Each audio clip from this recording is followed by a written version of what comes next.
Welcome to Nanak classes. दोस्तों, Nanak classes के YouTube channel पे आपका स्वागत है। आज है 26 नवंबर और 26 नवंबर 2024 के जितने भी most important Rajasthan current affairs के क्वेश्चन बनते हैं, आज हम उनका डिस्कस करेंगे। पूरा वीडियो ध्यान से देखना और लास्ट में मैं आपसे क्वेश्चन पूछूंगा जिनके जवाब कमेंट में देने हैं। आज हम चर्चा करेंगे इंदिरा गांधी शहरी रोजगार गारंटी योजना है, उसका नाम परिवर्तित हो चुका है। डॉक्टर मीनू बेरीवाल को भारत विभूषण पुरस्कार 2024 मिला है और सोना उत्पादन चर्चा में सुलुम्बर घाटोल क्षेत्र रहा। पूरी चर्चा करेंगे। और आज 26 नवंबर संविधान दिवस की बहुत बहुत शुभकामनाएं। 26 नवंबर को हम संविधान दिवस मनाते हैं क्योंकि 26 नवंबर 1949 को लगभग संविधान तैयार हो चुका था, उसके मुख्य आर्टिकल तैयार हो चुके थे।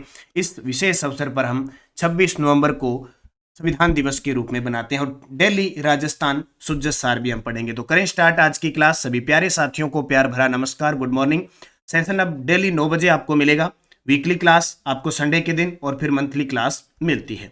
सबसे पहले कल के क्वेश्चनों को रिवाइज करते हैं। कल हमने पढ़ा राजस्थान विधानसभा उपचुनाव 2024 में सबसे अधिक सीटें किस पार्टी ने जीती है, तो 7 में से 5 भाजपा ने जीती है। राजस्थान विधानसभा उपचुनाव के बाद महिला विधायकों की संख्या बढ़कर 20 हो चुकी है, पहले 21 हो चुकी है, पहले 20 थी। उदयपुर में बनफूल जनजातीय डिजाइन स्टूडियो का उद्घाटन बाबूलाल खराड़ी ने किया। देश का पहला ऑर्थोपेडिक वॉकथॉन का आयोजन 24 नवंबर को जोधपुर में हुआ। और पंजाब में आयोजित नेशनल पावर लिफ्टिंग उदयपुर के गर्वाक्ष राज श्रीमाली ने कांस्य पदक जीता। राजस्थान में महिलाओं को लघु उद्योग में सशक्त बनाने के लिए सखी पहल किस कंपनी द्वारा चलाया गया, हिंदुस्तान जिंक। और वाइल्ड लाइफ फॉरेंस डीएनए यूनिट किस शहर में स्थापित की जाएगी, जयपुर में। ये हमने कल पढ़ा था, आज इसका रिवीजन हो गया और इसका टेस्ट आपको नानक क्लासेज एप्लीकेशन में चल रहे हैं। राजस्थान करंट अफेयर्स वार्षिकांक जनवरी से दिसंबर 2024 में चल रहा है। इसमें डेली, वीकली और मंथली टेस्ट पीडीएफ आती है और वीडियो कोर्स स्पेशल चल रहा है जिसमें आपको मंथली वीडियो भी प्राप्त हो रहे हैं। डाउनलोड कर ले नानक क्लासेज एप्लीकेशन और इसको ज्वाइन कर ले। अब करें स्टार्ट आज की क्लास। आज का पहला प्रश्न और वेरी वेरी इंपॉर्टेंट प्रश्न है योजना से संबंधित। मुख्यमंत्री शहरी रोजगार गारंटी योजना का पुराना नाम क्या था? ये लो जी, मुख्यमंत्री शहरी रोजगार गारंटी योजना। पिछले 5 सालों की याद आती होगी, एक योजना जिसका नाम था इंदिरा गांधी शहरी रोजगार गारंटी योजना। किस नाम से थी? यानी पिछली सरकार ने राजीव गांधी, इंदिरा गांधी ज्यादातर इन नाम से चलाई। ये सरकार लगभग इनके नाम चेंज कर मुख्यमंत्री के नाम पे कर रही। तो मुख्यमंत्री इंदिरा गांधी की जगह नाम रख दिया मुख्यमंत्री शहरी रोजगार गारंटी योजना। का पुराना नाम क्या था? इंदिरा गांधी शहरी रोजगार गारंटी। अब ये चेंज हुआ है तो लोगो भी चेंज होगा, सीधी सी बात है। जहां इंदिरा लिखा था वहां मुख्यमंत्री लिखा गया। अब पूरी डिटेल देख लो क्योंकि यहां से प्रश्न बनता है। प्रश्न इसलिए बनता है कि पहले 5 साल तो सरकार उसने चलाया था, तब क्वेश्चन आता था। अब नाम चेंज हो गया तो योजना नई हो चुकी है अपने आप। मुख्यमंत्री शहरी रोजगार गारंटी योजना, पूर्व नाम इंदिरा गांधी शहरी रोजगार गारंटी योजना। यह योजना बजट 2023-22 में घोषित हुई थी। 9 सितंबर 2022 को जयपुर की खानिया की बावड़ी से मुख्यमंत्री थे तत्कालीन अशोक गहलोत, उनके द्वारा शुभारंभ किया गया था। इसका उद्देश्य क्या था? शहरी क्षेत्रों में रहने वाले नागरिकों को रोजगार की गारंटी प्रदान करना। शहर के लिए थी स्पेशल, जैसे ग्रामीण के लिए नरेगा मनरेगा चल रही है। आपसे पूछ ले, ये जो मुख्यमंत्री शहरी रोजगार गारंटी योजना है किसके तर्ज पर चलाई गई है? मनरेगा के तर्ज पर। रोजगार के दिन प्रारंभ में प्रति परिवार 100 दिन का रोजगार उपलब्ध करवाया गया। शुरुआत में 100 दिन था, फिर बजट 2022-23-24 में बढ़ाकर 125 कर दिया। यानी 22-23 के बजट में और 2022 में जब शुरू हुई तो 100 दिन था और बजट 2023-24 में 125 दिन कर दिया। जिस प्रकार मनरेगा में किया, इसको साथ साथ बढ़ा दिया। संचालन इसका करता है स्वायत्त शासन विभाग, नगरीय स्वायत्त शासन विभाग इसका संचालन कर रहे हैं। पात्र कौन होगा? जिसकी उम्र 18 से 60 वर्ष होगी। ये प्रश्न पेपर में बहुत बार आ चुका है। और जॉब कार्डधारी परिवार पात्र होंगे, जैसे मनरेगा में जॉब कार्ड, सेम वही कंडीशन है। यह योजना भारत की पहली सबसे बड़ी शहरी रोजगार गारंटी योजना है। इस योजना के अंतर्गत श्रमिकों को रोजगार कार्यों के लिए पंजीकरण करवाना अनिवार्य है। तो ये आपके लिए इंपॉर्टेंट बन गई योजना। दूसरा प्रश्न, डॉक्टर कीर्ति शर्मा को किस पुस्तक के लिए श्री बागला साहित्य पुरस्कार से सम्मानित किया गया? डॉक्टर कीर्ति शर्मा को किस पुस्तक के लिए श्री बागला साहित्य पुरस्कार से सम्मानित किया गया? तो ये है बात एक रात रही। क्या बात है? बात कोई शाणी लिख दूं के, और यहाँ है बात एक रात रही। बात एक रात रही। अब उस रात रही क्या बात थी, वो डॉक्टर कीर्ति शर्मा ने उसमें लिखा है। उसके लिए श्री बागला साहित्य पुरस्कार दिया गया। देखिए भाई, राजस्थानी साहित्य और लोक कला के क्षेत्र में उत्कृष्ट योगदान के लिए निम्नलिखित व्यक्तित्वों को सम्मानित किया गया। कुछ पुरस्कार दिए गए, जिसे दीपचंद जैन साहित्य पुरस्कार, उदयपुर के डॉक्टर चंद्र प्रकाश देवल को उत्कृष्ट राजस्थानी साहित्य के लिए पुरस्कार प्रदान किया गया। श्री बागला साहित्य पुरस्कार, नोहर हनुमानगढ़ की डॉक्टर कीर्ति शर्मा को उनकी राजस्थानी पुस्तक बात एक रात री के लिए पुरस्कार दिया गया। और एक पुरस्कार और है, रूपराम का लोकगीत पुरस्कार, बीकानेर के शंकर सिंह राजपुरोहित को राजस्थानी लोक गायन के क्षेत्र में उनके अद्वितीय योगदान के लिए यह सम्मान प्राप्त हुआ। तो 3 पुरस्कार, रूपराम का लोकगीत पुरस्कार बीकानेर के शंकर सिंह राजपुरोहित को, श्री बागला साहित्य पुरस्कार हनुमानगढ़ की डॉक्टर कीर्ति शर्मा को, और दीपचंद जैन साहित्य पुरस्कार डॉक्टर चंद्र प्रकाश उदयपुर के हैं, राजस्थानी साहित्य के लिए प्रदान किया। तीनों को अच्छे तरीके से याद रखना। भारत विभूषण पुरस्कार 2024 से किसे सम्मानित किया? आज तो पुरस्कार ही पुरस्कार है। भारत विभूषण पुरस्कार 2024 से किसे सम्मानित किया गया? तो एक तो खुशबू शर्मा को और एक डॉक्टर मीनू बेरीवाल को। भारत विभूषण पुरस्कार, ये शायद तस्वीर यहाँ पे उल्टी लगी भाई, ये तस्वीर आगे वाले की है, ठीक है। टेक्निकल ने 2 पे लगा दी, 3 पे लगानी थी। ये जो तस्वीर है ये 3 नंबर की है। ये जो तस्वीर है आपके सामने, ये सम्मानित हो रही है, ये डॉक्टर मीनू बारवाल है। तो भारत विभूषण पुरस्कार 2024 से किसे सम्मानित किया गया? खुशबू शर्मा और डॉक्टर मीनू बेरीवाल। ए व बी दोनों सही है। तो डॉक्टर मीनू बेरीवाल भारत विभूषण पुरस्कार 2024 से सम्मानित, जयपुर की निवासी है और सामाजिक सेवा और महिला सशक्तिकरण के क्षेत्र में उल्लेखनीय कार्य करने वाली डॉक्टर मीनू बेरीवाल को भारत विभूषण पुरस्कार 2024 से सम्मानित किया गया। यह सम्मान दिल्ली के कॉन्स्टिट्यूशन हॉल में आयोजित एक भव्य कार्यक्रम में प्रदान किया गया।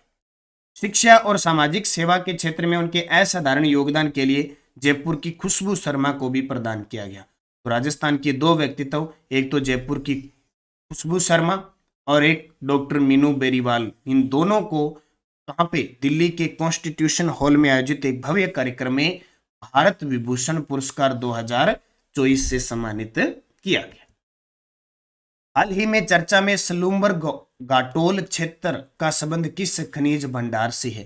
घाटोल और सलूम्बर क्षेत्र हाल ही में चर्चा में आया, किस खनिज भंडार के कारण? सोना, मेरे देश की धरती सोना उगले हीरे मोती, है ना। सोना सोना सोना सोना, राजस्थान का बहुत बड़ा योगदान है, 25% सोना के मामले में। जैसे सीमेंट मामले में दूसरे स्थान पे है राजस्थान, आंध्र प्रदेश में खूब सारी फैक्ट्रियां हैं। तो सोना, कौन सा क्षेत्र? सलूम्बर नया जिला बना है। तो सलूम्बर घाटोल गोल्ड फील्ड, ये सलूम्बर उदयपुर वाला क्षेत्र वाला वो आ गया, और घाटोल बांसवाड़ा वाला ये जो क्षेत्र है, भारत का सबसे बड़ा स्वर्ण भंडार की खोज हुई है। सलूम्बर से घाटोल तक फैले 1270 वर्ग किलोमीटर क्षेत्र में भारत के सबसे बड़े स्वर्ण भंडार का पता चला है। अब सोना तो बहुत है, लेकिन निकालना बहुत मुश्किल है, क्योंकि उतना ज्यादा खर्चा लगता है जितना सोना निकलता। बड़े भंडार है। इस क्षेत्र में 1000 टन से अधिक सोना मौजूद है, जिससे देश का सबसे बड़ा खनन क्षेत्र बन सकता है। 1270 वर्ग किलोमीटर में 60 स्थानों पर सोने के भंडार की पुष्टि हुई है। कुल 1000 टन से अधिक सोने की संभावना है। सलूम्बर और घाटोल के आसपास के क्षेत्र में अधिक भंडार पाया गया। इससे पहले भी बांसवाड़ा के आनंदपुरा भूखिया, जगतपुरा भूखिया, इन क्षेत्रों के अंदर सोने की खान की नीलामी हुई है। और जो बांसवाड़ा क्षेत्र मैग्नीज के भंडार के लिए भी जाना जाता है। ये क्षेत्र आने वाले समय में सोने से आबाद हो जाएगा। सबसे बड़े स्थल जगतपुरा भूखिया क्षेत्र में सबसे अधिक 103 टन सोने की संभावना है। ठीक है, अब देखो यहाँ तो जगतपुरा भूखिया, अनंतपुरा भूखिया, ये तो बहुत ही चर्चा में है। चित्तौड़गढ़ में पंच कल्याणक महोत्सव के दौरान किसे अंकलीकार अंतर्राष्ट्रीय पुरस्कार 2024 से सम्मानित किया गया? चित्तौड़गढ़ जिले में पंच कल्याणक महोत्सव का आयोजन किया जा रहा है, जिसमें हमारे राजस्थान पत्रिका के सह संस्थापक गुलाब कोठारी जी को, किसको? गुलाब कोठारी जी को अंकलीकार अंतर्राष्ट्रीय पुरस्कार 2024 से सम्मानित किया गया। गजय सिंह राजपुरोहित, इनकी साहित्यिक रचना पड़कती प्रीत के लिए राजस्थानी भाषा का केंद्रीय साहित्य अकादमी अवार्ड 2023 मिला। दिव्या भाटिया को मारवाड़ रत्न पुरस्कारों में कौन सा? कोमल कोठारी पुरस्कार मिला। और ओम थानवी को मोहनोत नैन्सी पुरस्कार दिया गया। गुलाब कोठारी अंकलीकार अंतर्राष्ट्रीय पुरस्कार से सम्मानित। चित्तौड़गढ़ में पंच कल्याणक महोत्सव के दौरान राजस्थान पत्रिका के प्रधान संपादक गुलाब कोठारी को तपस्वी सम्राट आचार्य सन्मति सागर पुरस्कार और अंकलीकार अंतर्राष्ट्रीय पुरस्कार 2024 से सम्मानित किया गया। पत्रकारिता और समाज सेवा के क्षेत्र में उनके उल्लेखनीय योगदान के लिए इन्हें प्रदान किया गया। 26 नवंबर 2024 को राष्ट्रीय महिला आयोग का जन सुनवाई कार्यक्रम राजस्थान के किस जिले में आयोजित हो रहा है? 26 नवंबर 2024 को राष्ट्रीय महिला आयोग का जन सुनवाई कार्यक्रम, यानी आज राष्ट्रीय महिला आयोग का जन सुनवाई कार्यक्रम राजस्थान के बीकानेर जिले में आयोजित होगा। याद रखना इतना इंपॉर्टेंट है। तारीख 26 नवंबर 2024। कार्यक्रम का उद्देश्य है महिलाओं के सशक्तिकरण, उनके अधिकारों की सुरक्षा। हनुमानगढ़, अनूपगढ़, श्री गंगानगर की जो महिलाएं हैं वो भी अपनी समस्याएं हैं वो साझा कर सकती है, यानी वो भी जन सुनवाई में शामिल होगी। और राष्ट्रीय महिला आयोग की देख से विजया किशोर राहटकर। राष्ट्रीय महिला आयोग का जन सुनवाई कार्यक्रम बीकानेर में। सुजस बुलेटिन। श्री मुख्यमंत्री बदनलाल शर्मा ने कहा कि देशवासियों का उत्तम स्वास्थ्य हमारी सर्वोच्च प्राथमिकता है। राज्य बजट का 8.26% चिकित्सा को समर्पित है। यह भी आरपीएससी असिस्टेंट प्रोफेसर में प्रश्न आया था। और मुख्यमंत्री बदनलाल सेवानिवृत्त विधायकों से नवनिर्वाचित जो नए 7 बने हैं उनसे मुलाकात की। संविधान की 75वीं वर्षगांठ और अलवर में मत्स्य महोत्सव का आयोजन। टेलीग्राम ज्वाइन कर लो ताकि आपके पास पीडीएफ कोई भी सूचना वगैरह प्राप्त होती रहे। पिछले वीडियो का क्वेश्चन था मिस राजस्थान 2024 का खिताब किसने जीता? तो ये हर्षिता बत्रा ने जीता। अब आपके लिए क्वेश्चन जिसका जवाब कमेंट में देना है। राजस्थान विधानसभा उपचुनाव 2024 में किस पार्टी ने सीट नहीं जीती? Congress, Bhajpa, BAP, RLP. सही जवाब आपको कमेंट बॉक्स में देना है। यस्टे डोज पर्सन थे राजस्थान में नागपाड़ चोटी है अजमेर में। निम्बोरी, दमनिया, तुलसी, जुगावली महिलाओं द्वारा गले में पहने जाता है। 1897 में बिजोलिया किसान आंदोलन की शुरुआत के समय किशन सिंह था और 1903 में इसने चंवरी कर भी लगाया था। 8वीं शताब्दी में बप्पा रावल ने मेवाड़ क्षेत्र में गुहिल वंश की वास्तविक संस्थापक माना जाता है। नींव रखी थी बप्पा रावल ने 734 में मान मौर्य को हराकर चित्तौड़गढ़ दुर्ग जीता था। सिक्का एलची किस क्षेत्र में प्रसिद्ध था? मेवाड़। ये 5 प्रश्न किस एग्जाम में आए हैं? जूनियर इंस्ट्रक्टर इलेक्ट्रीशियन एग्जाम 2024 में। अब देखो 5 प्रश्न और कैसे आए। कंवरसेन लिफ्ट कैनाल का दूसरा नाम क्या है? जवाई नदी, सूखड़ी नदी, सागी नदी किसकी सहायक नदी है? झालावाड़ का कोलवी गांव किसके लिए प्रसिद्ध है? रुकनुद्दीन का राजस्थानी चित्रकला की किस शैली से संबंध है? और नीमच में 1857 की क्रांति का विप्लव कब? अब आपको ये नहीं देखना कि एग्जाम में तो आया है, अब आपको ये देखना है कि राज्य कर्मचारी चयन बोर्ड कितने % रिपीट कर रहा है और किस प्रकार के प्रश्न पूछ रहा है, वो आपको जानना जरूरी है। तो निरंतर अध्ययन करें, वीडियो को लाइक और शेयर करें। जाते जाते हमारे जो भी REET, second grade, first grade course चल रहे हैं, टेस्ट सीरीज चल रही है, नानक क्लासेज ऐप में जाके आप अध्ययन करें और मेहनत करें। धन्यवाद। जय हिंद, जय भारत, जय राजस्थान।